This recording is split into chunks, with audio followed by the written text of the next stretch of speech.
एक तरफ तो मुस्लिम लीग नून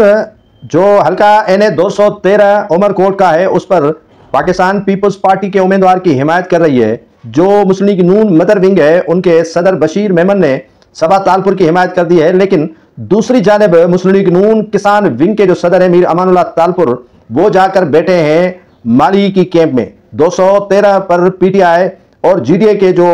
मुश्तरका उम्मीदवार हैं लाल माली उनकी हिमायत कर दी है मीर अमानुल्लाह तालपुर ने। मीर अमानुल्लाह तालपुर जो 2024 के आम इंतखाबात के अंदर हिमायत नहीं बल्कि खुद कैंडिडेट थे जो GDA मुस्लिम लीग नून के मुश्तरका उम्मीदवार के तौर पर, और मीर जो यूसुफ तालपुर थे उनके मुकाबले में मद्दे मुकाबिल थे मीर अमानुल्लाह तालपुर। लेकिन अब इस बार मुस्लिम लीग नून किसान विंग के जो मरकजी सदर हैं मीर अमानुल्लाह तालपुर वो जाकर कैंप में बैठे हैं PTI की, और PTI के यहाँ उन्होंने हिमायत कर दी है। तो मुस्लिम लीग नून ने अब तक मीर अमानुल्लाह तालपुर को न तो कोई शोकास नोटिस दिया है और न इस मामले की वजाहत उनसे तलब कर रखी है। लेकिन ये जो मुझे मालूम हुआ है वो ये हुआ है कि मुस्लिम लीग नून पाकिस्तान पीपल्स पार्टी के उम्मीदवार की भी हिमायत कर रही है, और दूसरी जानिब जो मुख्तलिफ जमातों दरिया बचाओ कमेटी है, कौम परस्त है, GDA है, PTI है और दीगर जो मजहबी जमातें हैं उनका जो मुश्तरका उम्मीदवार है लाल माली उनकी हिमायत भी कर रही है।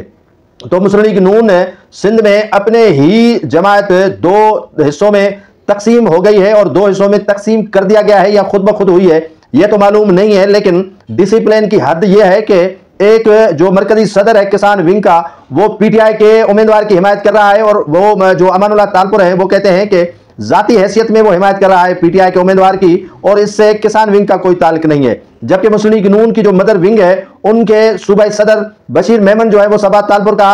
हामी है, और किसान विंग के जो सदर हैं वो लाल माली के हामी है। अब एक जमात और उसमें दौरे मयार ये समझ से बालातर है। या तो क़यादत ने उन्हें कहा होगा कि आप आधा तीतर और आधा बटेर, आधे जो है वो मुस्लिम लीग नून के जो रहनुमा है PP की हिमायत करें और आधे GDA और PTI के मुश्तरका उम्मीदवार की हिमायत कर ले, वो भी खुश तो ये भी खुश। तो ये जो यहाँ सिंध में मुस्लिम लीग नून ने रवश अपनाई हुई है इससे यकीनन मुस्लिम लीग नून को फायदा तो नहीं अलबत्ता नुकसान जरूर होगा।